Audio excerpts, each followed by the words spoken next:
Hello साथीहरू, आज म तपाईहरुलाई एकदम सिम्पल साधारण दामी फिर्के हाम्रो पुसाइले बनाउनु हुँदैछ देखाउँछु ल साथीहरू। हेर्नुस् है कस्तो मजाले बनाउनु हुन्छ पुसाइले।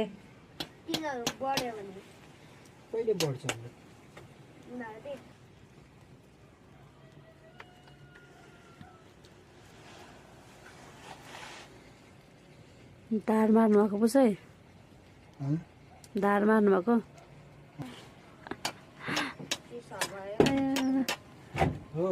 नथुन नानी,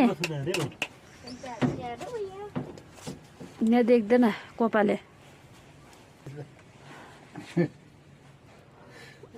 उकाल जानु त पर्दैन होइन, बोक्नै पर्छ। 40 किलो थप्दा भयो त्यो त तलबाट 40 किलो थपेर चाहिँ पनि ल्याउनै रहेछ।